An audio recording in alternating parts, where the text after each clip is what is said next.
Ladies and gentlemen, our referee has called a stop to this contest, declaring the winner by knockout and new MMA show!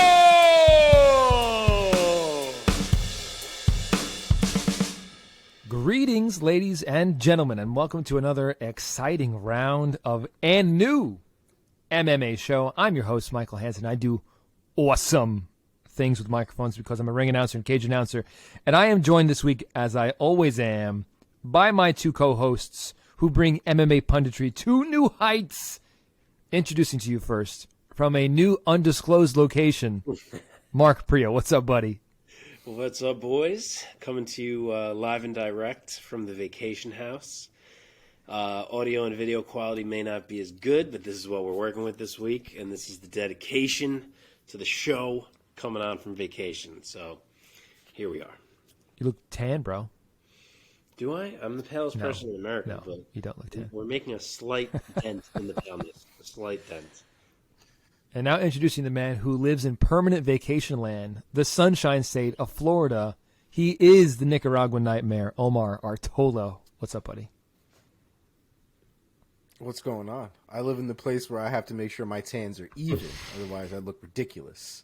That's where I live. Yeah, what's going on, fellas? What an interesting weekend of Muay Thai. I'm very excited to get to it. We don't get to talk about Muay Thai very often here, but hot damn, it was an event. Muay Thai is growing. I mean, all of combat sports are growing pretty rapidly. And it's exciting to see Muay Thai grow because Muay Thai is such a beautiful sport.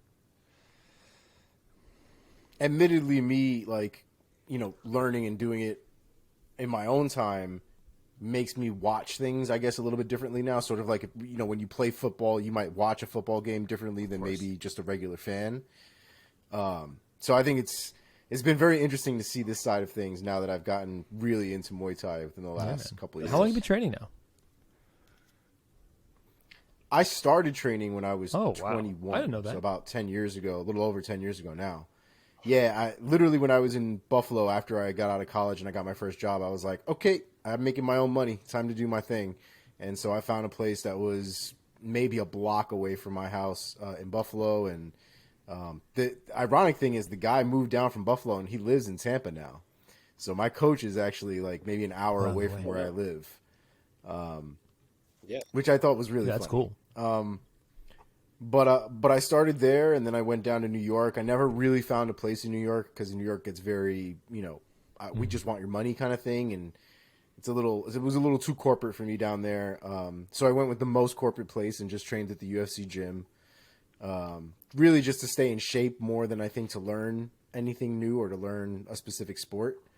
But once I got down here to Tampa, I went with what has really turned out to be a fantastic gym in Tampa, Muay Thai, and they take that shit super seriously. A lot of those guys there train or fight, either amateur or professionally. So it's amazing to kind of get looks from them and feedback from them too, because they'll see you do shit in the gym. And, unlike other gyms where I know a lot of people just talk shit sometimes when they see people doing something, in this gym, people tend to go out of their way to tell you what you're doing wrong and how they can fix it, and they'll show you things. And so it's nice. It's a welcome change, and I can tell you I've gotten a lot better. Absolutely. I can tell from the videos that you've posted online. And I'm curious to get your take, especially since now we have not just MMA, but a little bit of Muay Thai to talk about from this past weekend. So let me just get into this rundown real quick. We're a little bit off our normal schedule, having come off of what was like 12 weeks straight of UFC, weekend after weekend after weekend, which was such a treat. But we're not recapping UFC this time. We're recapping some one championship fights. They had a sort of a doubleheader weekend with two events on back-to-back nights with not just MMA, but with professional Muay Thai in a cage, which was so cool to see. So we're going to talk about one 160 as well as one on Amazon Prime. Then we're going to get right into Omar's Muay Thai recap. We're going to dive inside the MMA sphere and find out what's going on inside the headlines of the MMA world. And then we're going to look ahead, boys, to this coming weekend's awesome UFC fight night, Gane versus Tuivasa, going down in Paris, France this Saturday night. And then we'll end with a little bit of trivia, as we usually do. Before we get into anything, gentlemen, let us first address our audience. If you're listening to this right now or watching this, thank you so much. If you're on YouTube with us, check us out by subscribing every week. You're going to get every video, watch every clip, hit the thumbs up, hit the bell icon so that you never miss a video, of course. If you want audio only, hey, we got you there. Find us wherever you get your podcasts. And, of course, join the conversation on social media. You can find us on all the socials, or at least on all the ones that matter, at the handle @andnew_MMA show in all the places. All right. This weekend, the name on the marquee has got to be Demetrious Mighty Mouse Johnson, who this past weekend at one on Amazon Prime, or one on Prime Video, one in Singapore, defeated Adriano Moraes by knockout via flying knee madness at 350 of round number 4, regaining his one flyweight championship. Mark, let me start with you first. Having watched this rematch, what was your impression and what were your takeaways from this devastating knockout? Getting some revenge with his own knee knockout against Moraes. Yeah, how poetic was that, right? Finishes it with his own knee. That was pretty awesome. But this was a great fight. Both guys came to go to war, and there was some knocks on Moraes. The first fight, obviously he finishes it in 2 rounds, but from DJ saying he was avoiding the fight and so on, he did not avoid this fight. He came to fight from jump. So did DJ. Both guys got tested early and often. From the first round, you could see how high level these two guys are. And honestly, as much as it was close, Moraes seemed to jump to a bit of an early lead. And he showed you how good he is, and that first fight was no fluke, because he takes round 1. In round 2, he has this beautiful sequence where he wobbles DJ with a head kick. DJ shoots and gets in deep in Moraes, and it's like, oh, okay, DJ's going to get him down. Nope, Moraes sprawls it, starts throwing big knees to a grounded DJ, and for a second it was like, oh, shit, like, are these knees going to do it again? But just that whole sequence shows you the level that Moraes is and what a tricky puzzle he is to solve. The size helps, of course, but he's a hell of a fighter. And then we get to round 3, and, you know, again, it's close, but it kind of feels like DJ might be 2 rounds in the hole. Granted, OneFC doesn't score by rounds. They score overall, like kind of pride-style scoring. But still, you know, down 2. And despite the fact that he had already been aggressive all fight, you could tell he kind of decided, like, I need to crank this up to 100 right now. Mm-hmm. And later on, he called it zombie mode in the post-fight, saying that he just had to decide to eat shots and walk Moraes down. And that's exactly what he did. And it opened up his offense. Him walking Moraes down, making Moraes react, opened up DJ's offense big time. And he's landing much more. And it's risky because that power coming back from Moraes is very real. Like, he was clipping DJ a few different times. There were some big shots, step-in elbows, hooks. DJ got clipped a few times that you could tell he felt it, but he managed to eat it. But through that, you could sense the tide turning a bit because DJ was winning the exchanges. He was landing more. And then as we're getting into round 4, that tide, you feel it coming on even more, and it comes. He lands that big straight right, stings Moraes, and he's stumbling backwards across the whole cage. And the whole way, DJ is on him like glue. Like, every single stumble step that Moraes takes, DJ shuffles his feet forward with him, keeping him like inches away. And you can tell he's thinking about that knee the whole time. He's waiting for the placement. He's waiting for the timing. And he literally shuffles like 6-7 steps forward with Moraes as he falls backwards toward that cage. And then bang, kill shot. Couldn't land it more perfectly. I mean, you see the replay from the other side where you're seeing Moraes' face, and you realize how perfect that knee landed. It was crazy. Mm-hmm. So, yeah, puts him out and new. Enormous win for Demetrious Mighty Mouse Johnson. A y'all must have forgot moment for him to a lot of people, I think, who were ready to kind of not count him amongst the flyweight elite anymore. And honestly, a reminder that he may still be the best flyweight on the planet, depending how you want to break that down. So, massive win for DJ. And he gets that one belt that a lot of people kind of originally assumed would be coming his way, but he had to work for that thing, and now he has it. Absolutely. Omar, take us through the final sequence, that flying knee that finished it. What was your impressions and your takeaways? I mean, it was a beautiful sequence. What started it more than anything was that right hand, that counter right hand, that had Moraes stumbling back, and then then he came in with the flying knee, the walk-off flying knee, because DJ already knew once he landed it that was that. And Moraes just kind of shutting down after that knee was kind of wild. No kind of pop-up, no... He like his body just shut off completely. Yeah. It was very insane. DJ did, I think, what a lot of people were hoping DJ would do, but didn't know if he could do it against somebody like Moraes. And just like Mark said, the finish is almost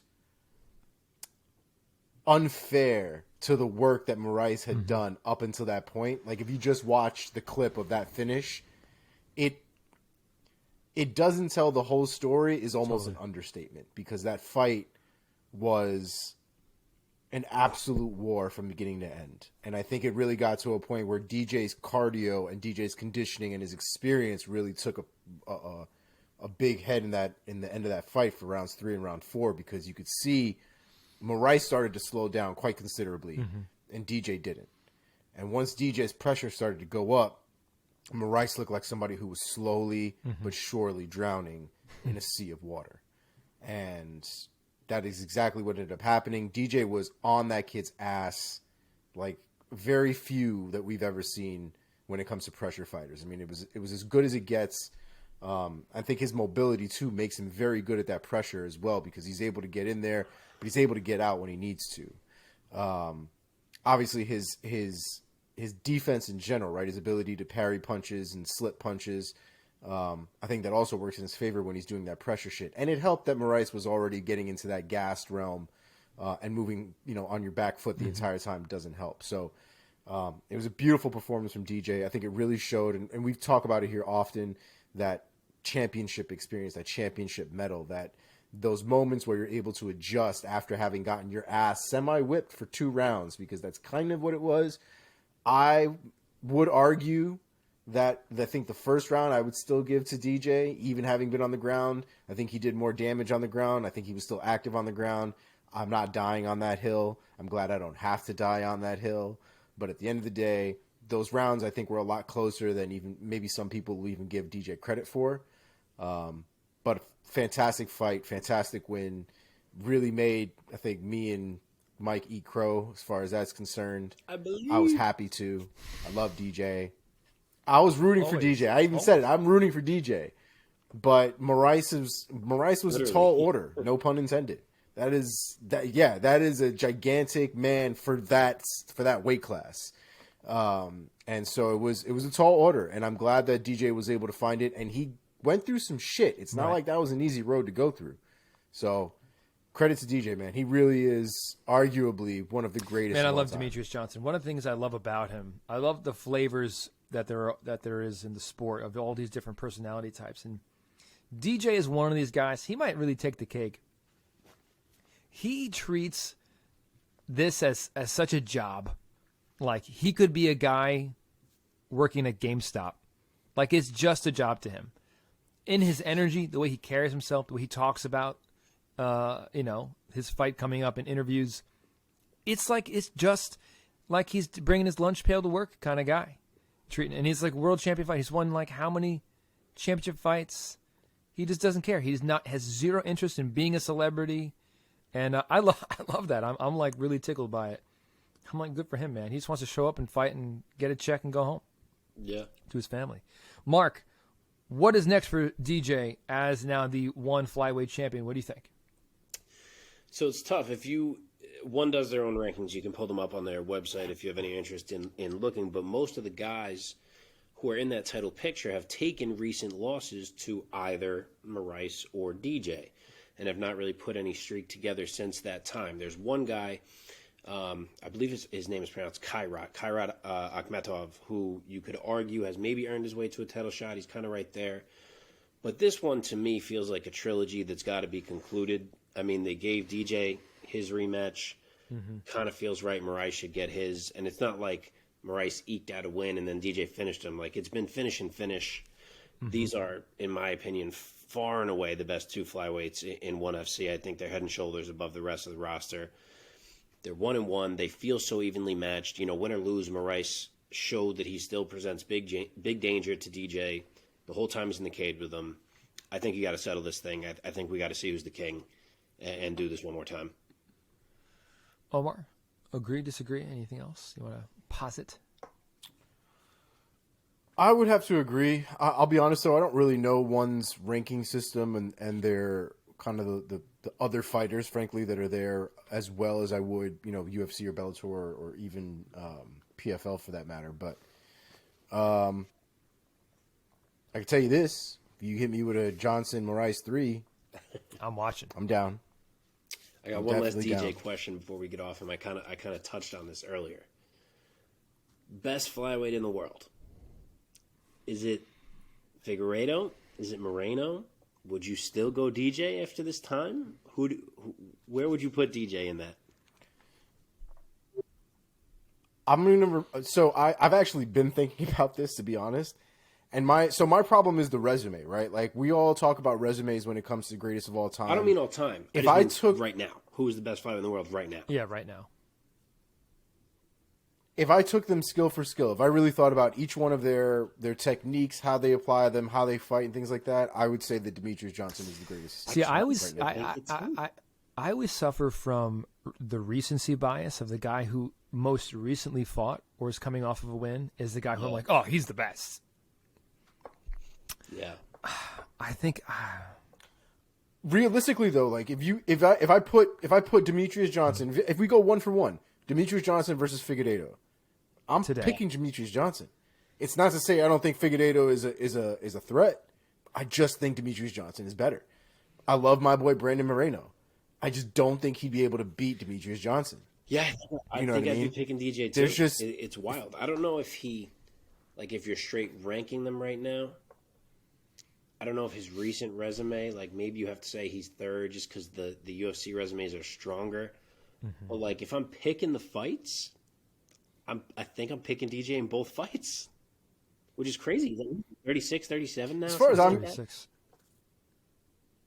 And it's not DJ's fault. Like, his resume is what it is, right? Like, he took the fights that were given to him. He didn't really cherry pick. Yeah. He didn't really do much of it. Yeah. He fought who he fought. He beat the shit out of everybody. It's not really his fault. I wish there was an avenue to see him in the UFC again. Because I feel like the flyweight division has come up. Like, to see him against Moreno, to see him against Figueiredo would be incredible.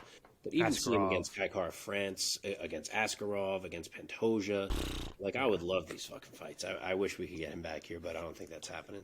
Yeah, at this point. I would also love to see Henry. Well, that too. Henry 3. Yeah. But I don't think Henry's a flyweight anymore, though. I'll be the contrarian. I'll say that right now. I would give the mantle to Figueiredo over DJ. If they fought, I think I would pick Figueiredo. He's just such a juggernaut, man. Yeah, I mean, totally fair. Cool. All right, let's march on down the list. The night before in Singapore, One held a different event. 160, not to be confusing.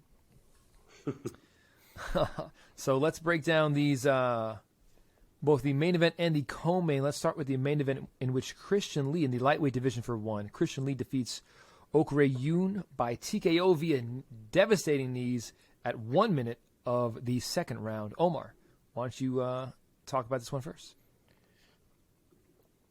Bro, these knees are the ultimate equalizer, I feel like. And it really makes me wonder is if the reason they've been taken away is not necessarily because of how dangerous they are and how they could kill people, because frankly, there's a ton of shit that can still kill people that they're still allowing. But more so that, there's not really a ton of technique, I feel like, goes into kneeing it down. To be clear, right? DJ did not knee just down sort opponent. DJ's would have been perfectly legal in the UFC. Absolutely.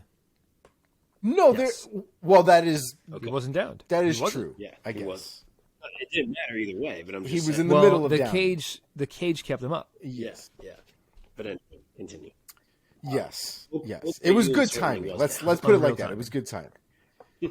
He was very down. He was on his hands and knees down. And so I wonder if it's just sort of like there's not really a ton of technique that goes into kneeing somebody when they're already down that I think comes into play. Either way, the finish didn't start with the knees being down, but he certainly ended it with the knees being down. And it was a vicious one. I mean, the man went flat flat on his stomach, dude, and it was really, really bad. I'm trying to see exactly what Overhead started right. this thing here, and it's again off of these naked leg kicks. They love throwing weird leg kicks without having anything behind it. But again, vicious knees, vicious finish. Christian Lee, that Lee family is something special, man, because those guys both of them are very, very talented. Mark, you have anything to say about Christian Lee's devastating finish? I sure do. I called that round 2 TKO, baby. If it wasn't for Tan Lee, I would have had a little sweep of one, but Tan blew it. We'll get to him. But yeah, Christian Lee came into this one like a man on a mission. Oak Yoon had never been finished. Christian Lee talked the whole lead up about how he wouldn't let it go to the judges again, and he'd finish Oak and he'd make it definitive. And it was kind of like, we'll see. And boy, did he ever deliver on that. From jump, he came out landing heavy shots on Oak. Oak landed some of his own too, but Lee was faster. It was his shots that were landing first. He knocked down Oak twice in the first with right hands over the shoulder, over the top. He was flowing in there. And at one point, the man hit a left Superman punch into a right calf kick with barely taking a step in between. It was one of the filthiest combos I've ever seen in my life. Good, you should find it if you didn't see it. But yeah, he was flowing in there. He and then second round comes, he lands a third overhand right. It was the same punch, kept landing all fight. That's the one that drops Oak for good. Devastating knees, as Omar said, and he seals the deal, avenges his loss, takes back his belt, and makes a huge statement.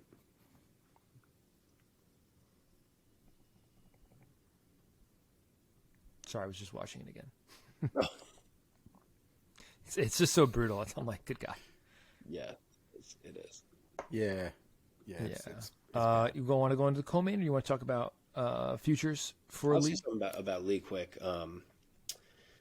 So it's another one where you have to wonder if they would do a trilogy, because obviously it's 1-1 now, and they did let Lee run it right back. But for some reason, at least on this one, I don't think that happens right away. Maybe just because it was a controversial decision for Oak in the first one, whereas this one was obviously finished, feels a lot more definitive for Lee. But matching him up is tough, so we may see it anyway, because Lee has kind of beaten like the whole top 5 in OneFC. So my only thought, and I don't know if there's really a way to do this in OneFC. It seems like they really work on the meritocracy. But I mentioned this last week. If you don't want to go right back with Oak, and he's kind of beating all these other guys, he hasn't fought Eddie Alvarez yet. I don't know what Eddie Alvarez is doing, but fuck if I wouldn't be excited as shit for Christian Lee and Eddie Alvarez to get into a cage across from each other. I mean, it probably sells more than any other fight they can make in that division. I'm sure Lee would jump at the chance to fight a legend like Eddie Alvarez. Eddie finally gets that title shot that he's been waiting for. Maybe he didn't earn it, but he finds a way to get it anyway. Like, that's where he I'm waited going. for So it. I don't know how realistic it is, but that would be a hell of a fight. I would love to see that fight. Omar, agree, disagree? I'd be down for Eddie Alvarez 100%. We were just talking about what the hell was going on with Eddie Alvarez and what he's been doing. He's been looking a little thickums lately in a lot of the videos I've been seeing. So, I know that lightweight here is 170. I'm just hoping that thickums is within the 170 parameters, because he's looking chunkies. All right, in the co-main event in the featherweight division for one championship, Tang Kai defeats Tan Lei by unanimous decision. Omar, why don't you take this one apart first? I got to say, I was a little surprised to see Lee get outstruck. His legs got chewed up quite a bit in that fight. He had Lee diving for takedowns in that fight, which I also found semi uncharacteristic from him. I don't know if I'm taking away from this fight how much better. I keep forgetting this kid's name. Tang Kai. I don't know if I should be taking away that Tang Kai looked a lot better this fight than he did in his last fight, or that Lee looked worse in this fight than he did in his last fight. Either way, it was a close fight. It was a fight that I thought was decisive, But it was definitely not a runaway fight by any stretch of the imagination. You know, each round was definitely fought for and contested for sure. Both guys ate big shots. Lee obviously ate a few of the bigger ones, especially when they were exchanging. And I'm pretty sure Lee's leg is going to be like all different sorts of colors. It already was in the cage the day after. So his back of his right thigh, was it? Man, back of his right thigh? Or his hamstring, I should say. Yeah, it was his. Yeah. Mm-hmm. That leg is absolutely chewed up, and even when he was throwing or when he was getting kicked in the fight, you know, he ate a few of them fine. You know, that's how it goes. And by the end of it, man, that foot every time he got touched, he was gone. He was on the floor. So it was a good fight from Tang Kai, but I feel like I would like to see that fight again. I don't really know how this is going to work in one, but I think at some point I think it'd be worth seeing that fight again just to see if that's the case. Mark, what's your take on the outcome of this one featherweight bout? Yeah, I like this fight. I thought this was a really solid fight. Both guys are so fast, so explosive. But the story here was really, as Omar mentioned, it was just Tang Kai brutalizing the legs of Lee with kicks and even the body as well at times. And Lee, you know, he would try to lunge in and find something big with his hands. But by the middle of round two, you could tell that Tang Kai had already compromised the legs of Tan Lee. And honestly, he just presented a really difficult puzzle for Lee to solve. Like, his movement is so good. He did so well defensively not to let anything land clean. And he's just wrecking these legs, and he's taking away that explosiveness that Tan Lee is known for. You know, he comes in with these big sudden movements, and he was still trying them, but I'm sure it wasn't quite the same level that it would have been otherwise. So a tough night for Lee. He battled, to his credit. He still had his share of moments where he had some success, like with the blitzes, like I'm mentioning. He was landing some big shots right up into the final bell, but Tang Kai was the better fighter all night long. Like Omar said, competitive fight, but a clear winner. And he becomes the first Chinese male champion in major MMA, which is a hell of a credential to have. Wow. So a nice, crazy. Fantastic game plan for Tang Kai, and honestly, an intriguing showing from a kid who's still only 26. Yeah, that's crazy. Yeah, hard to believe that somebody hasn't come along in the UFC yet. Yeah, has not happened. I wonder how many of these guys really want to be. I don't know what the pay structure is or how any of that works over there, but a lot of those guys seem to be super happy on that side of the world. Dude, one is huge. I know the culture is very different, and DJ's been the one who's been very vocal about it. I think because he's seen, you know, he's been the big star even in both of these cultures, where the U.S.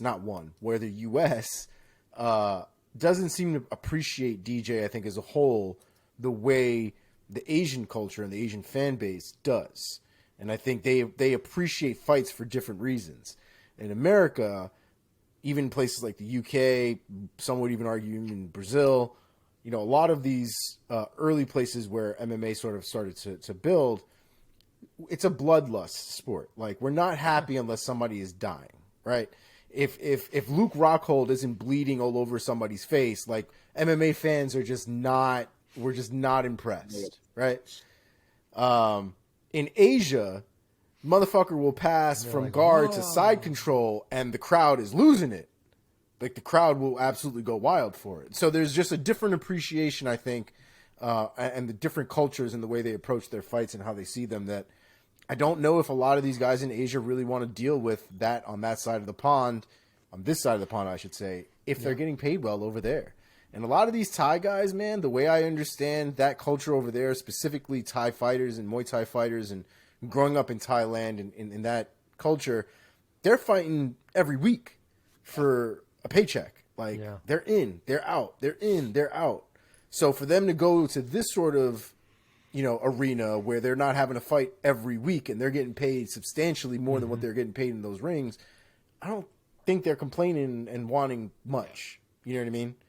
So I don't know how much of a draw the UFC is to that side, to those folks on that side of the world.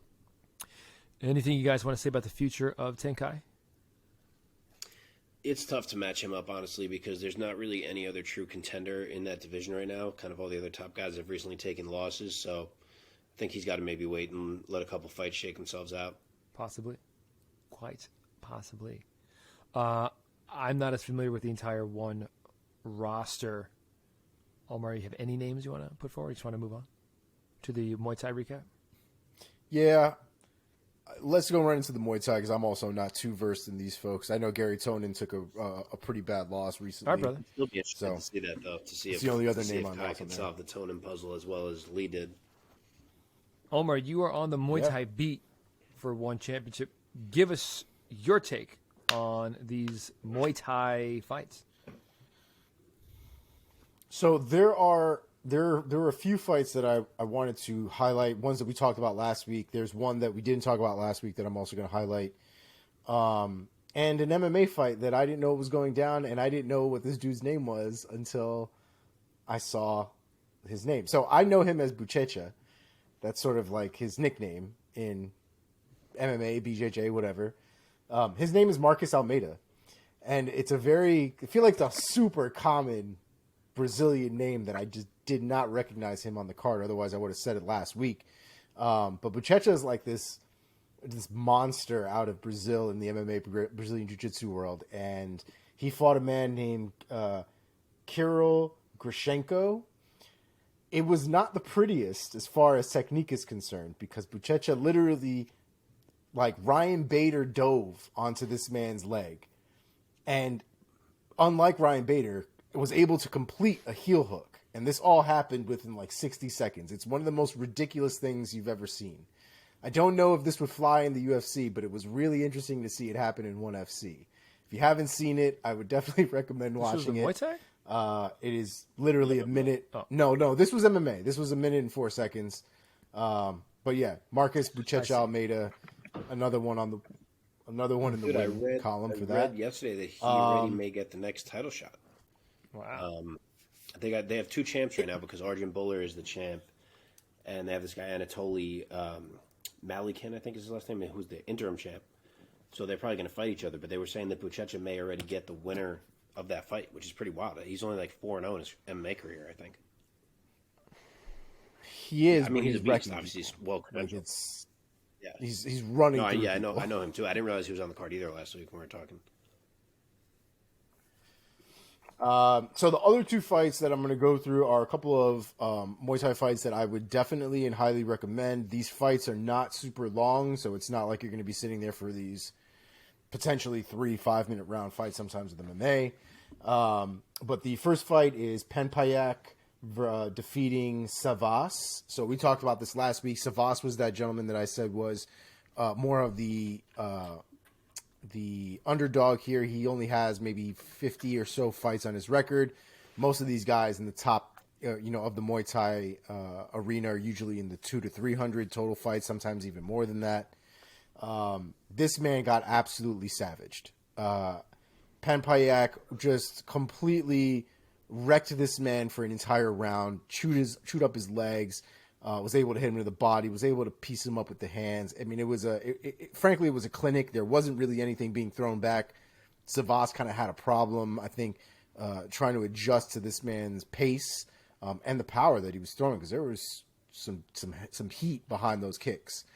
And in the second round, just a beautiful combo. One of which we actually ended up trying to do in the gym the Monday afterwards, but a beautiful combo where, in effect, he's in southpaw, so his right foot is forward. Right, you're sort of in a left-handed southpaw stance where your left hand is your power, your right foot's in front, and he uses his lead hand, which is his right hand, to grab or sort of mess with the lead hand of Savas, get him to sort of drop it, or he pulls it a little bit, comes over with a hook with the same lead hand, which actually cracked him and started to drop him in and of itself.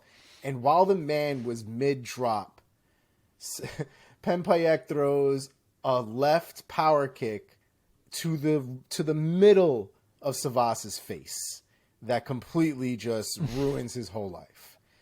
Absolutely beautiful technique. I would 100% recommend watching it. If you train at all, I would definitely recommend watching it just for the technique alone. The pull down of the hand into the hook, right into the head kick is just is something you need to have in your toolbox. I think it was absolutely beautiful. Next on the list, Nongo versus Liam Harrison. We talked last week about Liam Harrison and his technique, more of the Dutch kickboxing style, that he's adjusted for the Muay Thai. He got wrecked, but for his body sort of went out on him. Very competitive fight, a lot of leg kicks being thrown, a lot of stiff power leg kicks being thrown, but Nongo was able to target those leg kicks, I think, a little bit better than Liam Harrison was able to. Caught him on the knee twice. First time made him buckle. Liam Harrison tried to play it off. Second time, it literally and completely shut off Liam Harrison's leg. Liam Harrison went down to the ground, tried to get back up, looked over at his corner, and was like, "It's not happening. Like the leg's not working. It's not happening."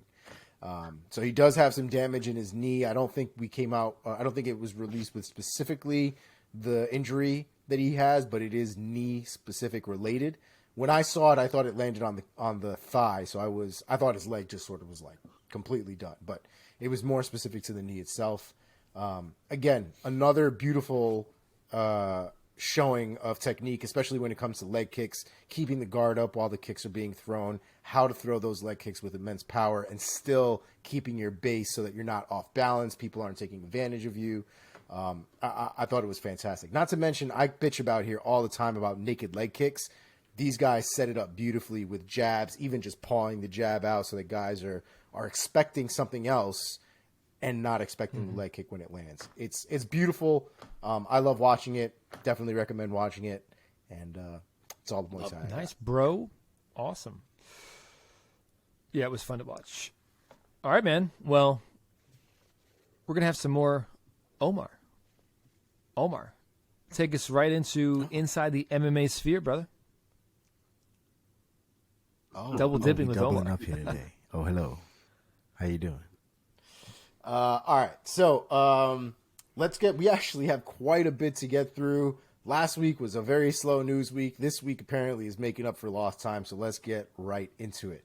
A little update on the Jorge Masvidal business here. So if you don't remember, Jorge Masvidal done sucker punched Colby Covington in the face outside of a restaurant, chipped his tooth, allegedly brain injury, and what was it? Abrasion on his wrist or something? Some sort, such nonsense, whatever it was. Anyway, the case has been they've put the case into a continuance for December 5th, so we'll get more information at that point about what's going to happen next. But basically, the judge has ruled that the prosecution and the defense both need to kind of get their shit together. The defense is basically trying to figure out exactly what quote unquote brain injury means, because that seems like that's what their defense is primarily based off of. Is you're saying brain injury, but there's not actually a brain injury. And so they're looking into a couple things in that department. The defense is also looking into the fact that one of the cops involved in this incident is apparently buddy with Colby Covington, which will not look very great, I guess, in court. So they're asking for the phone records and text messages and all that kind of stuff involved with the police officer in question and Colby Covington. So a lot of stuff that we're getting into. It doesn't seem as clear cut as it once did. So again, after December 5th, we'll probably have some more answers as to what's going on. Definitely will be here to report that. Some updates here. Sean Strickland is unfortunately out of his headliner with Jared Cannonier on October 15th. Unfortunately, Jared will not be getting a replacement. They are just going to completely scrap that fight, probably move it to a different date. But as of right now, it's completely off. Yeah, it sucks. Yeah. Stephen Thompson has officially turned down Shavkat Rakhmonov. He said he's not fighting another wrestler. He'd prefer to fight somebody who wants to stand and bang with him. He's already fought these two wrestlers back-to-back in the past, and he'd rather just have a fun fight. Brian Barberena has put his name into the hat and politely asked Stephen Thompson for a fight. Stephen Thompson has actually been eyeing Michel Pereira and what he would consider a very fun fight to go into. So I'm actually down with either one of those. Michel What a Pereira. gift for Michel I Pereira. think that would be great. Yeah, I agree, Mike. That's That does seem sort of like. I mean, it would be a gift for he said, Barberena what? too. Like I'd be immediately texting Sean Shelby like, get me that fucking fight right there. Text Wonder Boy. Sure. I'm down. I mean, in. anybody in division wants to fight a guy like Wonder Boy. 100%. 100%. If not just for the accolade of beating him, for the actual test, because that's got to be. If you're a fighter, I would have to imagine you'd got to know whether you could solve that puzzle or not. Like you'd want to try. So, next on the list, Vanderlei Silva is officially retired from MMA, and his son Thor Silva will now be fighting for the family name. I did not know that Vanderlei wasn't retired. He had never said it. It's one of those things where they just sort of just go away and they just don't say anything. But now he's making it public. He's making it real. And now we all know that he named his son Thor. So that is. I want to know who's responsible for that though, because that's a real name. As a Brazilian, I feel like that's a real choice. You're right. He's Brazilian. It could just be. I guess that's a good point. Yeah, that's what I'm thinking. He probably has. I think I'll it's let his Mark real look name, that. guys. It sure looks to be his real name. I don't know. Wow. I don't know. He probably has 6 first names, and then Thor's his nickname, and he's just like, "Call me Thor." No, yeah, that's what Google says is his name, Thor. Oh, Vanderlei's an OG though, because this guy did it before the Thor movies came out. So I guess maybe he just knows loved what the reasoning was that for. But I love the coat, man. Thor is so good, yeah. You had me going at first. That was good at first, and then you kind of lost it. Yep, exactly. First 4 or 5 words, and then downhill fast. I don't know about you guys. I still go back and I watch the Chael Sonnen and Vanderlei Silva altercation. I can't let you touch me. Can't let you Dude, get close. I can't let you get close. I hate how after all these years how amazing that clip is. Like I know what's going to happen. It's not surprising to me at all, but I still love that clip. Totally off topic. Anyway, let's get back to business. So the big news that has been circulating the fight world has actually been another Jake Paul production here. So somehow, and I kind of want to discuss how we all feel about this because I'm a little interested. Jake Paul very well might potentially be fighting Anderson the Spider Silva in a boxing fight at 185 on October 29th. There is a part of me that almost respects Jake. For sure. I totally agree. That I didn't think he would. I've now because it's been rumored for a year, but I didn't think we'd see it. I didn't think he'd fight anybody that I didn't think that he could actually beat. Somebody that didn't seem set up for him, that just seemed to have all these little small things that don't seem to go in his favor. Like Anderson Silva might very well be bigger than this kid. Well, you know what I mean? I don't know about bigger than Jake, but bigger than and Jake's prior opponents for sure. I mean, what's Woodley? Oh, for sure. Anderson's 6'1", 6'2". But Anderson also walks around at 2+. He's been boxing at 185, 190. So yeah. Anderson should not be giving up much, if any, size to Jake Paul. I'm Googling it. And, I mean, it's safe to say that even in the boxing realm, Anderson Silva is a fucking problem. Yeah, I would think that Jake Paul would sooner fight someone like a Tito Ortiz. Yeah, dude, Anderson has an 1.5 inch reach advantage on Jake Paul, as well as being the same height or maybe even an inch taller, depending on what you want to believe. The only thing is that Anderson Silva, guys, is 47 years old. I don't care. Anderson Silva could be 65. I'm not fucking fighting that man. Are you out of your mind? That man is the reincarnation of Bruce Lee. I'm not doing it. This fight for me will either be Jake Paul finally getting beat or Mark never watching combat sports again. It's only 2 options. If Jake Paul beat that did Silva, scare me, right? The thought of I have to quit. It's not worth it for me. The thought of Anderson Silva getting laid out with an overhand right from fucking Jake Paul is terrifying. Dude, it's put it absolutely this way, though. terrifying. I'm so curious to see what the odds are. I'm sure there's odds out there, actually, opening odds. I haven't looked. Jake Paul, we've said it on here before, he can box. But can box and what Anderson Silva does in terms of boxing is very different. Like, Jake Paul was kind of spamming the same type of combos and things against Tyron Woodley, eventually landed one. Like, he fights like that against Jab, overhead right. you do that Jab, against Anderson overhead Silva, right. you are going to get pieced up and pieced up badly. So I don't see any planet where Jake Paul could beat Anderson Silva, but we're going to find out. Not to mention, Anderson Silva is the only opponent that Jake Paul will fight that will move his head out of the fucking way. Ben Askren and Tyron Woodley looked like they were sloppy, just in super glue, just unable to move anywhere. It was ridiculous. Anderson Silva, Anderson Silva's not going to do it. What? Jake Paul is the minus 180 favorite. Anderson No Silva way. is plus That is 150. the most disrespectful shit. Oh, dude, no, fuck. We can still get rich, though. That's how it opened. It immediately flip-flopped. Paul went from minus 180 favorite to plus 130 dog. And Silva went from plus 150 dog to minus 160 favorite. That's how much early money came in on Silva right away. Makes sense. I bet as soon as anybody saw that, they were like, Still, that's an easy chase. I'd still take, what was it, minus 150 for Silva now? I would still take that in a second. Not to mention that line is pretty close, too, for a fight like that. Yeah. I would expect Anderson to at least be a 2-1 dog, if not more, or favorite, I think it if should not be 3-1, more. if not more. I mean, if I have to eat my words about this one, I'm just not going to show up on the show. Like, that's what it is. Folks, Mark is taking the week off because he's mourning. He's mourning.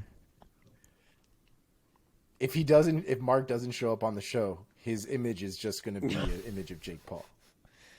It's going to be like his little thumbnail. Jake Paul necessarily, but beating Anderson Silva is not. I find him annoying. Well, of course. I find him annoying, but I will say, like, my biggest problem with him has been how he's kind of gone through the fight life, I guess, as far as how people generally come up and stuff like that. I don't want to be such a traditionalist where it's like you have to come up this way, but at the same time, it didn't really seem like it was being taken seriously because you're fighting dudes who aren't really saying anything or representing the sport of boxing. You know what I mean? Like, to any degree. Yeah. And so it doesn't reflect the same thing that you want, I think, people to get out of it. And it just seems like you're here to get cash grabs and to get cash grabs from us as like the assholes paying for it. And like, I'm not doing it. But the Anderson Silva thing seems, I mean, fighting Anderson Silva is not a joke. Like, I can't knock anything he's done. Honestly, he keeps winning. If he keeps winning, what can I say? Yeah. Well, what else is going on? Good on him, man. All right. So, update on Aldo. We were talking last week about it. Mark told us we were crazy. Turns out we were. Aldo is not retiring, according to his manager. He will be returning for UFC 283. Nothing is set in stone or specific yet, but when that fight announcement comes out, we will let you know. John Dodson made his BKFC debut this past weekend as well. For those of you who may not remember, totally fine. He wasn't even on the main, like, in the main event. They threw him in the main card. He straight up knocked out Ryan Benoit in a minute, I think. Dude, he landed 4 left hooks in a second, 2 seconds, something like that. They slowed it down, and it still looked like he was throwing hooks like at normal speed. It was stupid. It was crazy. And I left a comment on Dodson's page because, I'm a chooch sometimes. And I said, when you let your hands go, you win. 100%. Period. When Dodson lets his hands go, he wins. Every loss Dodson has had in the last 7-8 years or whatever, the man throws nothing. He moves around. He tries to, play defense, but he doesn't throw. When the man throws, when he's violent and when he's aggro in there, he wins. Dude, every time. The guy's talented. He's a talented striker. He's a talented fighter. Yeah. Dude, he might literally be the fastest fighter currently you'd say that? Well, like the fastest. I would still say. I mean, who else do you have? I've never seen anybody faster than that man when he throws shit. I mean, he's 37. It's not like there's not going to be any future glory coming up for him, whether he figures it out or not. I don't think. Might be a BKFC belt in his future. You know, no, he's stupid fast. Yeah. All right, that's all the news we got. We're going to jump in some fight announcements, and then we are going to get into next week's or this upcoming week's UFC recap. All right, first, Kevin Holland versus Daniel Rodriguez has been added to UFC's 279 on September 10th. That, I should be noted, is a 180 catch weight. Should just point that part out. Alexei Oleinik versus Ilir Latifi has been added to UFC's Fight Night October 1st card. Along with that, Cheyenne Vlismas is actually out of that card. Jessica Penne will be stepping in to face Tabitha Ricci, and that one again will be going down October 1st. Let's see. Wife just asked me, am I going to say Paris every time I say Paris? Melsik Baghdasaryan versus Joanderson Brito has been added to UFC's October 15th event. Jack Shore versus Kyler Matrix Phillips has been added to UFC's November 19th event. I absolutely love that fight. That fight has to happen. I feel like I don't even know if I wanted that fight until I saw that fight. It was great. Muslim Salikov versus Andre Fialio has also been added to UFC's Fight Night on November 19th. Another fantastic fight. Our girl Angela Hill back in action versus Emily Ducote. Ducote? Sure. Ducote, I think. Yeah. You okay? Ooh, hang on. I need some water. It's dry down there in Florida. Actually, no, it's humid. It's super humid down here. So that fight will be going on December 3rd. Clay Guida versus Scott Holtzman has been added to UFC's December 3rd event as well. Along with Darren Elkins versus Jonathan Pierce. December 10th event has added Billy Q versus Alexander Hernandez. Wait. And has also added featherweight. Hernandez going down to featherweight. Interesting. Featherweight. I guess it makes sense. He was always pretty thick. Edmund Shahabazian. Yeah, he could. I mean, he's already. I feel like there's not a lot on him, on Alexander Hernandez. I'd be interested to see how much more he can really cut without meaty, doing damage to himself. I feel like he could lean out his muscle. He's meaty muscle. Edmund Shahabazian versus Dacha Lugiambula has been added to UFC's 282 event on December 10th. And Alex Perez versus Amir Albazi has been added to UFC's December 17th event. That's all I got for you boys. All right. Let us now look ahead to the future, gentlemen. This coming weekend, Saturday, September 3rd, is UFC Fight Night Gane versus Tuivasa, going down at the, I don't know how to say this, I guess in a French way, at the Accor Arena in Paris, France. This event will mark the UFC's debut in the country of France. A little background via the wonders of Wikipedia. After a long political battle, MMA was legalized in France in 2020 after the French National Olympic and Sports Committee gave its approval to the French Ministry of Sports' decision to allow MMA under the jurisdiction of the French Boxing Federation. Blah, blah, blah. Anyway, France welcomes MMA for the very first time with an event. Well, Bellator beat the UFC. Oh, no. Oh, I'm sorry. Bellator. Right. Bellator's been there twice already? Maybe? Either way, it welcomes the UFC for the first time. I think so. Yes. Scott Coker deserves his credit, though. That man locked it in first. Well, the first UFC event features the UFC's heavyweight French star in Ciryl Gane taking on Tai Tuivasa in a dynamite heavyweight clash. Before we get to that and a few other fights, are there any other fights or fighters that you guys just want to spotlight for our listeners and viewers? You go first, Mark. Sure. I will spotlight the debut of Abu Sufyan Magomedov.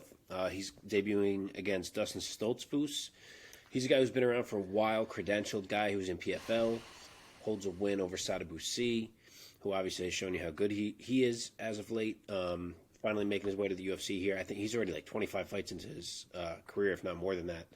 So it'll be interesting to see how he looks in his debut. He's like, I think, minus 270 favorite. And then the other one that I will highlight, I think Omar may mention this one too, but Benoit Saint-Denis, French native. He had originally said that he didn't want to be on this card, something about that I don't remember if it was the turnaround time, that he didn't think he could be ready, and I guess the UFC was like, bro, we want you on the card. You're going to have to hop on this card here. So he's fighting Gabriel Miranda, who's a debuting fighter. He himself, Saint-Denis, is a 3-1 favorite. But I'm sure the crowd's going to be huge behind him, so we'll see how he looks in his second fight down at lightweight. It'll be interesting. Omar, any other names you want to throw out in terms of spotlighting folks that we're not going to dive into? Actually, I think he did take the only other one would be Alessio Di Chirico. Yeah, he's on the card as well. He was my Italian stallion Vettori. before, what's this boy's name? Before Marvin Vettori came on the scene. Just so you know, his name is Alessio Beef Di Chirico. But in Italian, it sounds cooler. It's Manzo. Chirico. Di Chirico. It's Italian. Yeah. Di Chirico. In Manzo Italian, Di Chirico. C's and CH's are flipped. Whereas in English, a C by itself is a K, and a CH is a Ch. In Italian, it's flipped. A CH is a K. Yes. Clear? I'll also say just quick, I'm going to try to remember it. there's a bunch of like actually solid debuting fighters on this card. Christian Quinones, Mikhail Figlak, Abu Sufyan, as I mentioned, William Gomez. So there's a handful of guys who have been like prospects kind of on the edges of the UFC for a little bit, who kind of all got put on this card at once. So we may see some interesting debuts. Nice. Okay. I haven't managed to catch Bellator events that have been in France. So this is going to be my first real look at the French crowds. Have you guys seen? I'm curious to see how the French crowds are, because I love how each country has kind of a different energy of crowd. I don't remember it leaving a huge impact on me, so I want to say it was like somewhat regular. Like, I don't think it sucked or anything, but I think it was like regular, solid crowd vibe. Okay. Yeah, I think it was very. I think that area over there is very region based. So I think even though we're in a different country, I still think it feels very sort of like European in nature. So it's still very similar to like the UK crowd and stuff like that. All right, well, the first fight we're going to dive into in the prelims is in a middleweight bout. Nassourdine Imavov taking on Joaquin Buckley. So Imavov from Paris, France, of course. He's 11-3 as a pro, 27-year-old, stands at 6'3" tall, coming off back-to-back wins against Ian Heinisch and Edmund Sabazian. Sabazian by TKO, both by TKO rather. Sabazian happening back in November. Joaquin Buckley, New Mansa from St. Louis, Missouri, USA, bringing in triple wins into the octagon. He's 15-4 as a pro. He's 28 years old, so very close in age, very close in record. Most recently, getting a nice TKO win over Albert Duraev. Mark, take this one first. Give us your assessment of this fight and your pick. So this is an awesome fight. I have no idea what it's doing so early on in the card. To me, this is the third worst case, fourth best fight on this card. I don't know how you don't put this thing on the main card. I guess they're trying to spotlight some French fighters, but at the same time, they have Di Chirico on the main card. I mean, maybe they're just figuring like, oh, he's Italian. The Italian support will travel to France. Who knows? I don't get why this thing's not on the main card. But with that said, Imavov is a pretty big favorite. He's minus 270. Joaquin Buckley is plus 220. I did think Imavov would be favorite. I didn't think it'd be that wide. That's a lot of love. I'm pretty torn on this thing myself. I think it's nearly a coin toss. Imavov has a 5-inch height advantage, but he's actually at a 1-inch disadvantage in the reach department, which is interesting. He has looked really good as of late in his little rise toward the rankings here, but he's also been out of action now for like almost 10 months. And in that same time frame, Joaquin Buckley has been fighting and winning twice and looking like a guy who may have figured himself out. Like, he's figured out his game. He's figured out what works best for him. He's improved his flaws. He's getting more well-rounded. He's fighting with more confidence. And I kind of feel like this might be his time to break through here. I know he's picked up a loss or two that haven't been great, but I could see him break through to the rankings here. Imavov is not easy. He's slick. He's dangerous.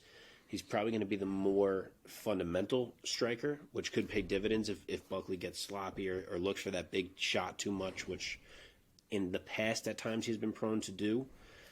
But at the same time, Imavov is not like a long-range style striker. Like, he likes to work inside, dig hooks, and to fight in tight against a guy as explosive and powerful as Joaquin Buckley is, it's a big task. And I know he's nearly a 3-1 favorite here, Imavov, but I'm going to say he doesn't make it through a full 15 play in that game. And it's possible he looks to grapple, but I've seen such improvement from Buckley in that department too, especially against Duraev, who's a better grappler than Imavov is, and he shut Duraev down. So I don't know. I'm going to go with Buckley here. Give me Joaquin Buckley, late second round TKO. Ooh. Omar, give us your assessment and ultimately your pick.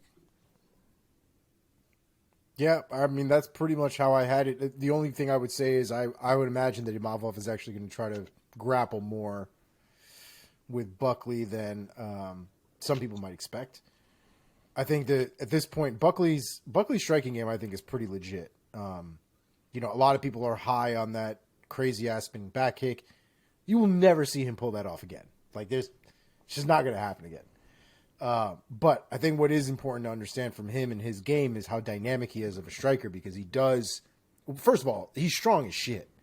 Like, anytime he throws something and he lands something, it hurts. It looks like it hurts. It sounds like it hurts. Oh, yeah, he's strong.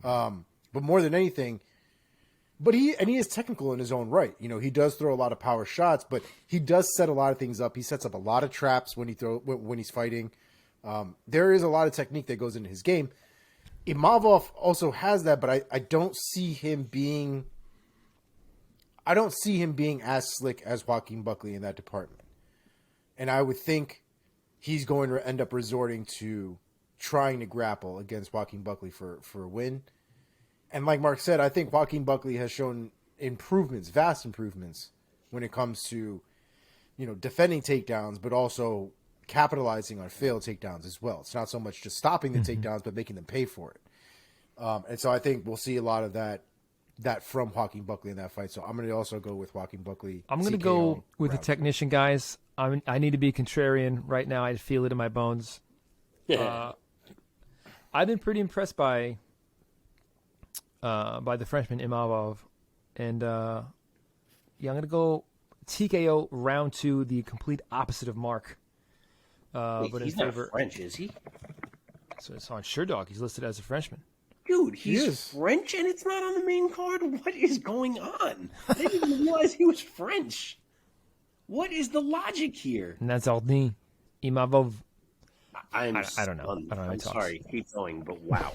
My mind Is he at least headlining the prelims? Yeah, he's not. I've never been so confused in my entire life. According to the card listed on Wikipedia. Dude, he's from Paris.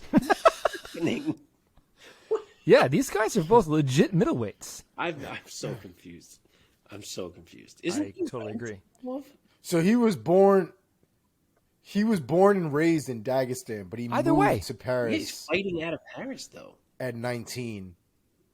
Yeah, he's been fighting here for like 7 years. He's ranked 12th right now. What? Wow, this is one of the wilder ones we've discussed these on this show, but this one is blowing my mind. Okay, let's move on. In the featherweight division, Charles Air Jourdain taking on Nathaniel the Prospect Wood. This is going to be a fun one, guys. I have become a Charles Jourdain fan. in his past few fights. The man is 26-year-old, fighting out of Quebec, Canada. He's 13-5 as a pro with one draw, coming off of a majority loss against Shane Burgos. Shane Burgos, who afterwards parted ways with the UFC, now joining PFL. Jourdain's nasty, man. He is a slick striker. He is Canadian Dynamite. That's my nickname for him. 8 of his 13 wins have come by way of knockout. Added 4 submissions to that. The man has only gone the distance in a win in 1 contest. Nathaniel Wood, on the other side of the octagon, 29-year-old Brit, fighting out of Greater London, coming off of a win against Charles Rosa. He's 18-5 as a pro. This is going to be a fun one. Omar, let me throw it over to you first this time. Give us your assessment of this really fun featherweight bout between Jourdain and Wood. It's hard not to be a Charles Jourdain fan. I mean, the man is the epitome of fun fights. He's one of those types of guys that when you look at him, when you see him in the cage, he genuinely enjoys getting into fistfights. Like, there is a true glee in his face from the violence. Those kind of guys concern me. You know, those guys are very dangerous. And on top of that, the man's got skills, real skills. And so we could argue whether he won that fight with Shane Burgos or not. I know I think Mark had some feelings on that fight. I'm forever going, Shane Burgos is my guy. So I'm going to stick with that. But the point is, Charles Jourdain is a threat, a real threat. And he's definitely somebody who we should expect to climb up the rankings slowly but steadily. I don't see Nathaniel Wood with what he brings to the table being too much of a problem with Jourdain, especially after that last fight. I would imagine him getting controlled the way, the way he did by Shane Burgos had to open his eyes to some extent and realize that there was some hole in his game that I would imagine he had to have patched up. So I'm going to go with Charles Jourdain. I think he's just a better striker, a better fighter overall. I'm going to go with Jourdain by submission. Okay. Round 2. Like a club and sub kind of deal? More like Nathaniel Wood tried to shoot, and Jourdain's like, nah, dog, you're done now. Mark, give us your assessment and ultimately your pick of this fun main card opener in the featherweight division. Yeah, so this is the one I was referring to when I started saying Imavov Buckley was the 3rd best, and then I was like, oh, maybe 4th, because this fight's fucking good too. Jourdain is the slight favorite, -140. Nathaniel Wood is +115. I think this is a really competitive fight between 2 very good fighters where, unfortunately, one guy's going to have to take an L right now. First point, despite being a former bantamweight, Wood does not match up badly size-wise with Jourdain. He's 3 inches shorter, but their reaches are actually the same. So for his second fight up at featherweight, it's not a terrible mismatch size-wise. And on the flip side, Jourdain is so fast that Wood was probably going to have a speed advantage against a lot of guys up at featherweight now. And I don't think he necessarily is going to have that against Jourdain. So it's interesting how they match up with each other. Jourdain, obviously, as Omar said, as Mike said, guy's become a really dangerous striker. Nathaniel Wood is a slick striker himself, though, but we're seeing him do it against smaller guys. Then he comes up, he does it against Charles Rosa, whereas Charles Jourdain is doing it to Shane Burgos. So it's a bit of a different level right now. It's hard for me to think Wood is the same level as Jourdain. I do think Wood can potentially mix it up in this one if need be. He's the higher quality wrestler. He could possibly control Jourdain for a bit if that's what he feels he needs to do. But Jourdain is pretty damn slick and dangerous on the ground himself. Like you saw what he did to Lando Venata. He'll snatch a sub out of nowhere. So I am a bit torn, but I got to land on the fact that if Shane Burgos, the king of the scrap, didn't even want to stand and strike with Charles Jourdain, he must be functioning on one hell of a level right now in the striking. And if that's the case, I got to say he finds a way to win 2 of these rounds. So I will go 29-28 UD, Charles Jourdain. I am going with my guy, Charles Jourdain. I'm going to say he knocks him out, but I think Nathaniel Wood's a pretty durable guy at 145. I'm going to say he's going to find another 3rd round knockout or TKO this time over Nathaniel Wood. All right. This time, what am I saying? Let's go on to the lightweight bout between Nasrat Haqparast and John Makdessi, the ageless wonder.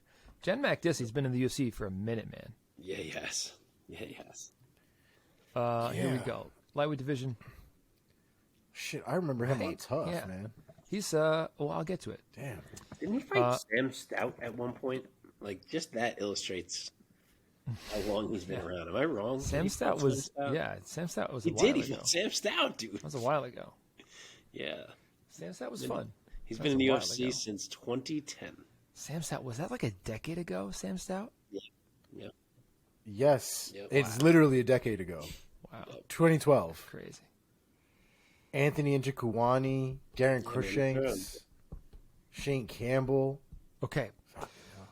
Nasrat Haqparast out of Germany, coming off back-to-back losses against the great Dan Hooker and Bobby King Green.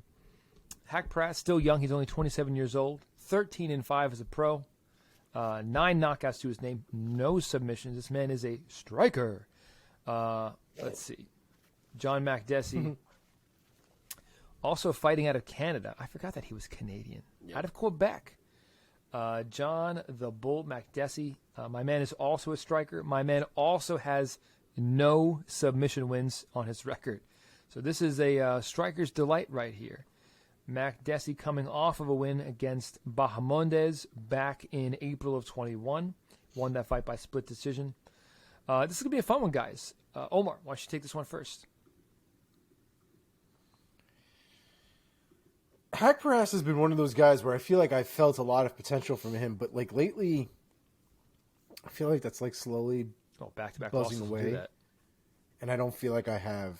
Yeah, but it's not even the losses though. And you guys know me. It's not even about the losses. It's how they look in these losses. And Haqparast has not looked great in his last 2 performances. Bobby Green really lit him up. Dan Hooker also lit him up. It just doesn't inspire a lot of confidence as to what I should be expecting going forward. Because Makdessi's still kind of a beast, you know what I mean? Like, he's still a very dangerous guy to have to get into the cage with. Both of these guys don't really seem like they've been finishing a lot lately. However, I just have more confidence, I guess, in Makdessi at this point, which, to be fair, I don't really have a ton of confidence in either one of these guys. But if I had to choose one, I'll go with Makdessi by a split decision. Mark? So we got Haqparast installed as the more than 2-1 favorite. He's minus 225. Makdessi is plus 185 as the dog. I'm not huge on either of these guys either. I've never been a huge Haqparast guy, but I think this is a matchup where his game should be able to shine a little bit. I think the 4-inch reach advantage helps a lot for Haqparast here. Makdessi hasn't fought in like 17 months. He's not getting younger. As Mike alluded to, he's not really a guy who can mix it up and lean on the grappling if he needs to. And I just feel like Haqparast a little quicker at this point, longer. I think he can just get a bit ahead on the striking, and that Makdessi is not going to be able to mix it up enough to find a way to change things up. And I think it's just going to fall into a rhythm where Haqparast stays slightly ahead, takes at least 2 of the rounds, if not all, UD for Haqparast. Well, okay. I'm going to go with the young bull in this matchup. I've always liked John Makdessi, but I think at 37 years old, taking on a 27-year-old, I think this is the right moment for Haqparast to jump back into the win column after dropping 2 in a row. I'm not sure if he's going to look amazing in this fight. I'm going to take Haqparast by UD. All right, boys. Getting to a fun one. Back into the middleweight division, a fight of some real consequence. The co-main event of UFC Fight Night, Gane versus Tuivasa. We have this awesome middleweight bout between Robert Bobby Knuckles, the Reaper, Whittaker, taking on Marvin, the Italian Dream, Vettori. Robert Whittaker, former UFC middleweight champion, fighting out of Sydney, Australia. He's still only 31 years old. He is 23-6 as a professional. He has only lost to very few men in the UFC octagon. Most recently, since 2017 or earlier, he's only lost to Israel Adesanya in 2019 and 2022. Other than that, he has beat most, if not all, comers at 185 pounds, guys. Standing across... Dude, I was going to say that's pretty much the resume for both Marvin and Robert, at least within the last however many handful of years. Both of them just Izzy. Vettori fighting out of Trentino, Italy, the Italian Dream. He's 18-5 with one draw. He also, like Omar alluded to, he has only lost to Adesanya. Otherwise, he has pretty much beaten all comers. So, guys, this is going to be a great fight in the middleweight division. Mark, why don't you set this one up first and give us your pick of this great middleweight bout? All right, we got Robert Whittaker as the favorite at minus 225. Marvin Vettori is plus 180 on the other end. This is a fantastic fight. I'm glad we're getting it. There was, obviously, it got delayed back when Whittaker got hurt. There was a little fear we weren't going to get this fight. We still got it. Love that we're getting it. It's going to determine who's the best middleweight in the world that is not named Israel Adesanya. I do really wish these guys had 25 minutes to work with. I get it.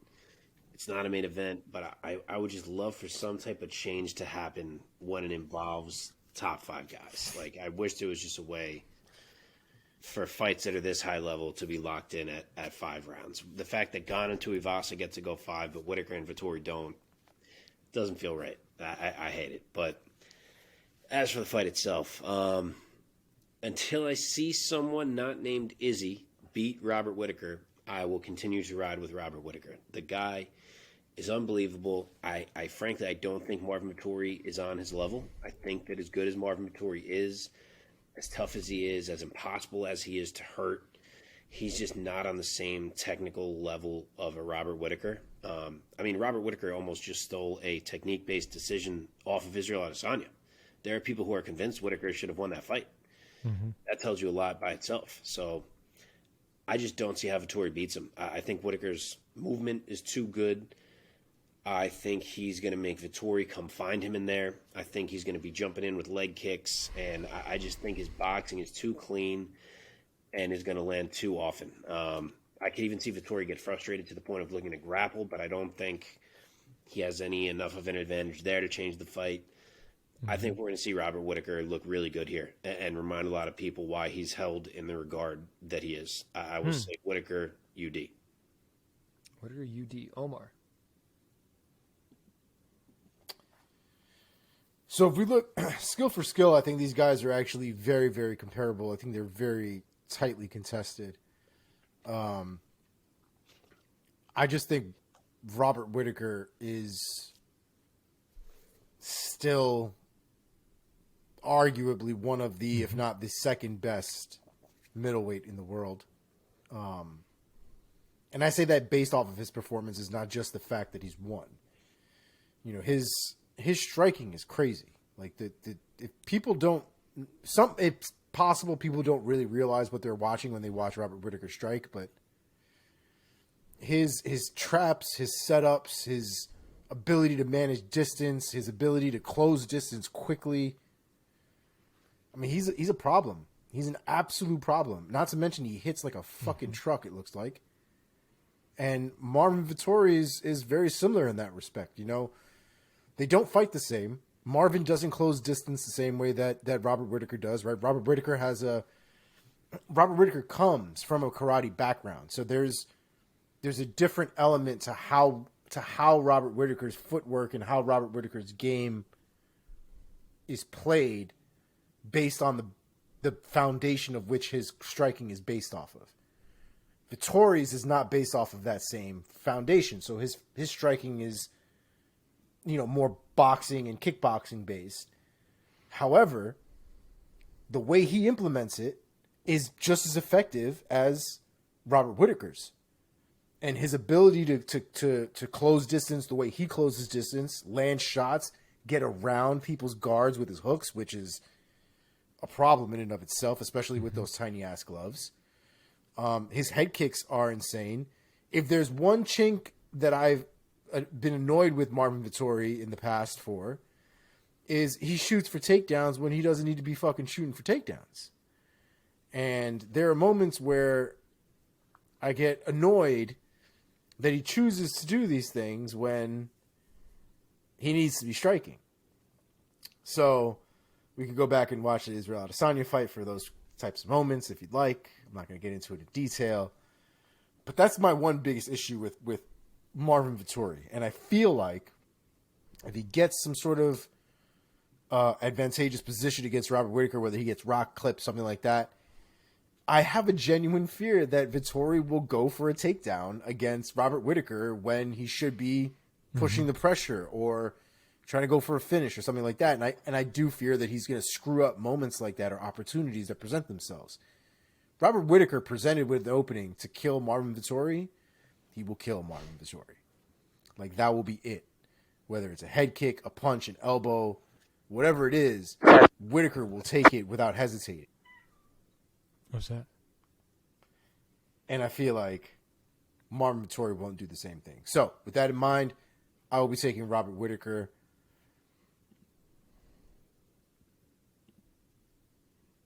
Against my better judgment, I'm going to go with Robert Whittaker by TKO round 4. It can't be round 4. Round 3. Sorry, If round he was 3. the first person to finish Marvin, that would Round be a 3. big fucking statement. It drives me crazy, and just as a side note to what Mark was saying, it drives me crazy that as fans, we all readily assume this says 5 rounds. It's got to be 5 rounds. It's 5 rounds. And yet, we're still dealing with this brass thinking that this shit being 3 rounds is okay and it's acceptable.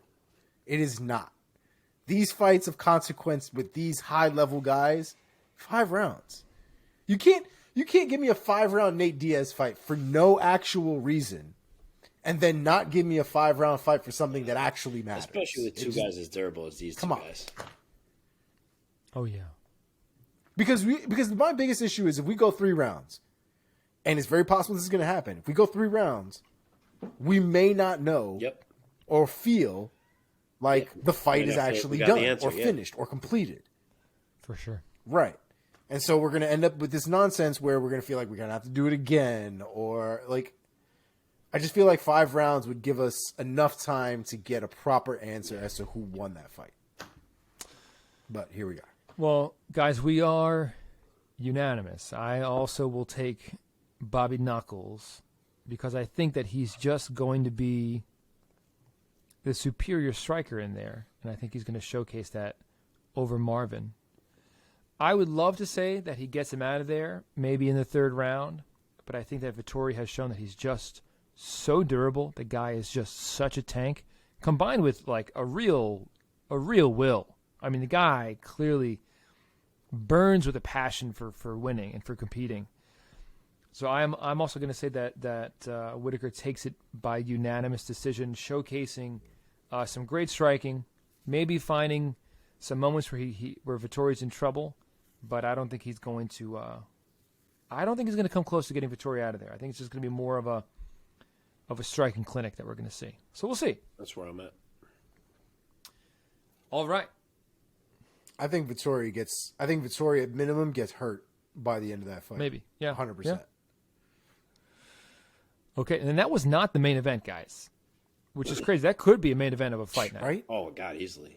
Oh, yeah. One could argue that could be a main event of a pay-per-view, frankly. Yeah. I'd still pay for that shit. I've had worse fights to pay for. Honestly, All right. It's funny because those two are determining for sure the number 1 middleweight in the UFC, besides the champ. Whereas the winner of Gane Tuivasa, you could still say is behind Stipe, even though Stipe is not the champ. So it's kind of interesting. For sure. All right. Main event time. UFC Fight Night, the very first UFC going down in France. Ciryl Gane taking on Tai Tuivasa. So Ciryl Gane, 32-year-old Frenchman. He is 10-1 as a pro. He just recently got handed his very first loss as a professional fighter. Because remember, before MMA, didn't he go undefeated in Muay Thai? Yep. He lost his championship bout against Francis Ngannou back in January of this year. My man is 6'5", 32 years old, 10-1 as a pro, 4 knockouts, 3 submissions. Kind of surprising. Wins in the heavyweight division over Derek Lewis by TKO, Alexander Volkov, Jairzinho Rosenstrike, JDS. Very, very nice sheet there. Tai Tuivasa standing across from him, fighting out of Sydney, New South Wales, Australia. They call him Bam Bam. He is 29 years old, 14-3 as a pro. Out of his 14 wins, 13 coming by way of knockout. He will be riding a 5-fight win streak coming into this Saturday night. Most recently, knocking out Derek Lewis like nobody had ever knocked out Derek Lewis by devastating knockout finish with an elbow right against the fence at a minute 40 seconds of the second round. But guys, we're here to talk about this new fight against Ciryl Gane. Mark, why don't you set this one up first? Give us your take. Give us your pick. Gane versus Tuivasa. So they took my man Tai and they threw him across from Ciryl Gane, which might be the worst matchup for Tai in the entire division. Ciryl Gane is minus 550. Tai Tuivasa is plus 410. I love Tai. I've seen it in Tai from early on, even through his losing streak. I believed that this type of fighter was in there. Obviously believed it even more so during this fantastic 5 straight knockout run that he's on right now. You're seeing it all come together for the guy. But he is going to be frustrated as all hell in this fight. We're honestly yet to see a man who can stand across from Ciryl Gane and not get frustrated trying to strike with him. Cyril's striking technique, his IQ, his defensive movement, his responsibility in there, it's all anti-Tai Tuivasa's game. And Tai doesn't have anywhere else to take the fight. Like, granted, we may have said that about Ngannou when he fought Gane, and obviously he gets all these takedowns and shocks us, but I can't see something like that working for Tai Tuivasa. So he doesn't really have anywhere else to go other than to stand and strike. Yes, of course, he can try to clinch up and get it dirtier and in closer quarters and all that, but you're still on the feet with Ciryl Gane. And, Tai's a scrapper. Like, I don't think he'll get so frustrated that he turns off mentally or anything like that. I think he's in there. I think he's analyzing. I think he's looking for a way to land something big as long as he's breathing. I'm not saying it's impossible because he's a lot craftier at setting up big shots than he gets credit for. But overall, I just think he's going to get frustrated for 25 minutes. Plus, Gane has never been finished. I don't even know that we've really seen him hurt yet. And that whole time, Ty's trying to find this big shot that may never come. I just think Gane's going to be picking him apart. He's 2 inches taller. He has a 6-inch reach advantage, which is going to be a big factor. He already is so good at managing range. Add in a 6-inch reach advantage, it's like almost too much for Gane to have in his corner. It's going to let him keep Tai off him when Ty's trying to crowd, increase that pressure, keep Tai away, keep those big hammers away. I think Gane is going to be burying kicks to the body and even the thighs of Tai. I think he'll start to go high eventually once Tai gets worried about those kicks. I just think it's going to be a variety of strikes that Tai has to deal with. And I think Gane is probably highly motivated coming off that title loss. I think he wants to come in here and make a big statement. And I'm not saying he's going to finish Tai necessarily, though he could if the cardio ends up coming into play late. But I don't want to say Tai gets finished. I love the dude. I will say that it's just a statement of how clearly he wins the fight. I think it's a UD for Gane, great movement, intelligent game plan, varied strikes, and a clear W. All right, Omar, give us your take and pick. You hear the disappointment in my voice. I know. I mean, it's kind of true though, right? This is what one would assume is the kryptonite of Tai Tuivasa, is a man who could out technique and nullify the viciousness that is Tai Tuivasa. It is hard to throw an overhand right on somebody who's jabbing and moving away. It's hard to do anything. against somebody who is constantly moving and constantly popping you in the face. So we haven't seen that kind of game from Tuivasa. Tuivasa is very much I'm trying to hurt you. Every time I come forward, I'm trying to land something to break your face. Gane is more than content to jab you to death for 5 rounds. He doesn't give a shit. Whether he gets booed or not, he will jab the shit out of you to not get hurt. And he's not going to get booed here no matter what he does. It's true. Well, if he gets booed in Paris, that might need to reevaluate some things potentially.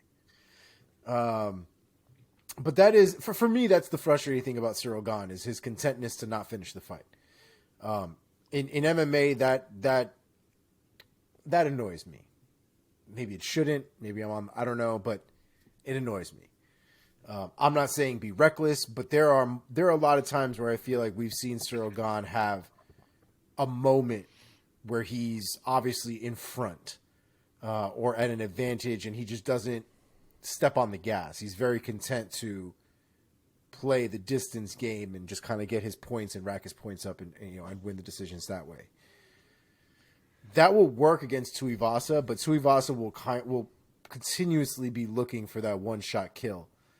I can't, as much as I want to, and I've done it with Derek Lewis before, it's difficult to consistently put that much faith into literally one shot, because I don't think Tuivasa is going to win a decision against him. He would have to knock out Ciryl Gane in order to win that fight. And I think that's a very, very tall order. And I will be rooting for Tuivasa. Don't get it twisted. But, again, gun to my head, if I lose, I die. Sure. I got to go with Ciryl Gane. I'll go with Ciryl Gane by decision. It's not that Ty has to just land one shot. So many things have to happen for that to happen. The main thing, the way I think about it, is that Tuivasa has to make this into a dogfight, into a fight similar of what happened with Derek Lewis, or Greg Hardy even, and that's probably not going to happen because I agree with you, Mark, that I think Ciryl Gane is going to be very motivated. I don't think that Ciryl Gane is going to be motivated to hunt for a finish.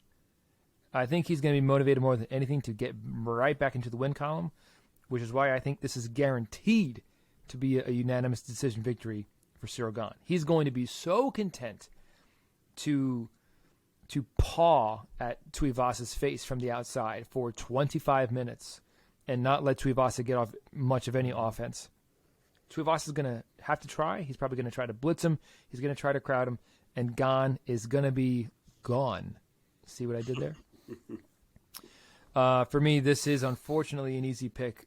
Unanimous decision for Ciryl Gane in his hometown. So it won't seem as boring as it is because the crowd's going to be into it. Yeah. And there you have it. All 5 guys that Tai Tuivasa has defeated going into this weekend, not one of them is nearly as technical as Ciryl Gane. Yeah, no. We have Stefan Struve, Harry Hunsucker, Greg Hardy, Augusto Sakai, who's he's a proficient striker, and then Derek Lewis. And as great as Derek Lewis is, obviously he's just nothing like Ciryl Gane in terms of technical striking prowess. I mean, Ciryl Gane, he's a heavyweight. He fights like he's a freaking welterweight. As much as we agree totally with that, and as much as we love Ty, and he deserves the fight that he's in right now on the back of 5 straight knockouts, he also did just get thrown into a level of fight that he is not used to just off of knocking out Derek Lewis. Like, Ciryl Gane is at a significantly different level than who Tai Tuivasa has beat to get here. And I think one would argue the most technical fighter that he's fought up until this point in his entire resume was JDS. That's what I was thinking. And JDS did not go well for him. Yeah, you're right. That was quite a bit ago at this point, and one would assume he's a better made fighter some now gains for sure, but since then. The point but remains. The point stands. Yeah. All right, boys. stylistically, it just doesn't Doesn't look add good up. for him on paper. But Will Team Tuivasa, this let's fuck podcast be rooting for Tai Tuivasa? Yes. All day, man. all day, baby. Could it happen? Do All I hope day. it happens? Yes. Do I hope that Tuivasa somehow gets him in a clinch situation, and next thing you know, he lands a short elbow, and fucking Gane just collapses? Yeah, of course. But I'm gonna pick with my head this time. Well, Yup. boys, that does it for this week's UFC preview. party. Little UFC preview. Next week, we're going to break all this down for you folks. But now, before we leave you guys, let's end with a little bit of trivia. All right, guys. I got a little lazy this time. I got to fill in the blank for you. A little fill in the blank. And you can try to put your heads together. All right. Why do I feel like you're going to get this in about 10 seconds or less? Demetrious Johnson, who reclaimed the one championship flyweight title this past weekend. He's only been defeated in his illustrious career. He's only been defeated 4 times. Can you name the 4 men who have bested Mighty Mouse? Shit, I have 3. Dominic Cruz. Yeah, Dominic Cruz, Cruz is Cejudo, one of them. Moraes, and I can't think of the 4th right now. Who the fuck is? And it wasn't what's his name? Uncle No. Creepy, because that was a draw, if I remember right. Was it at bantamweight? Because he didn't No. lose at flyweight to anyone else, right? Only Cejudo in the UFC. It wasn't. be I don't think it was a bantamweight. It might have flyweight. I even think been it was a before bantamweight. Cruz. So go over the Before the 3 again that UFC. you got so far. Cruz, Cejudo, and Moraes. Marlon Moraes. Adriano Moraes, not Marlon Moraes. Okay, I'll drop you some hints. Adriano Moraes. This Wait, other wait, loss. Do we need hints yet? Maybe save that. Okay. You might get it. Let me think for 1 second and see if I can get it on my own. Pre-hint. Sip my wine. Said Marlon Moraes like he's not gigantically larger than fucking. I mean, not gigantic. Only 1 weight class. I Yeah, mean, yeah. frame wise, he looks a lot bigger. Yeah. I don't know what the 4th one is. Because if it was before the UFC, I probably have no idea. And I bet you it's somebody we know too. But Twice? Did he fucking fight Dom twice? All right, Mike. What's oh, that seems like a trick question. If we're doing I don't one think he fighter did, for though. I 2 don't think fights, That's it. Mike, go ahead. Give me the hint. Uh, I should know this. This loss was his first loss. This got that loss right. happened in his first fight in the WEC. He only had 2 other fights in the WEC. He won both of them. This fight happened in 2010. And this fighter was Brad Pickett. Oh, why'd you tell us? I thought you just told me to tell you.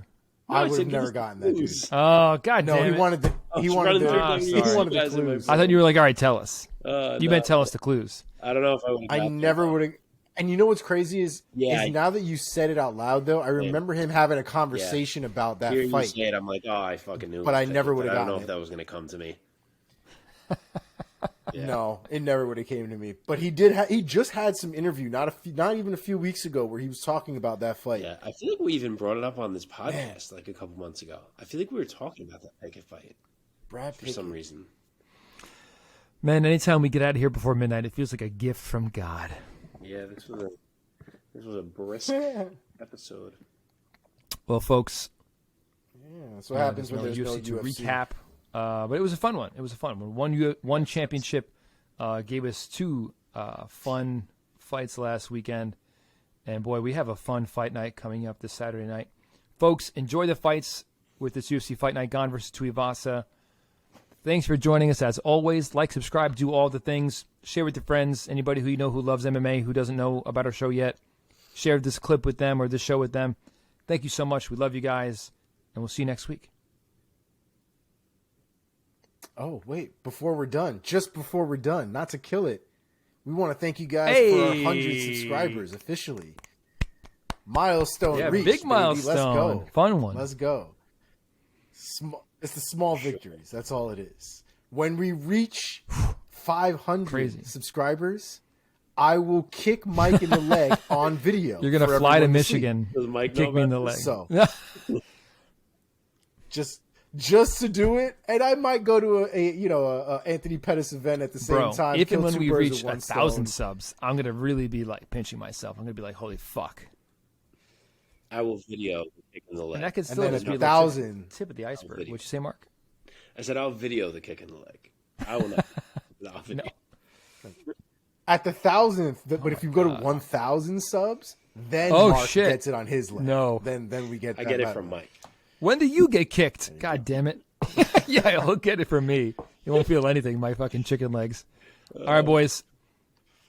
If we reach 1,500, you both At the get same kicked on time. Oh my god. I'll probably hurt my shin in the at process. the Oh my same God. time. I said, don't my hurt each God. other though.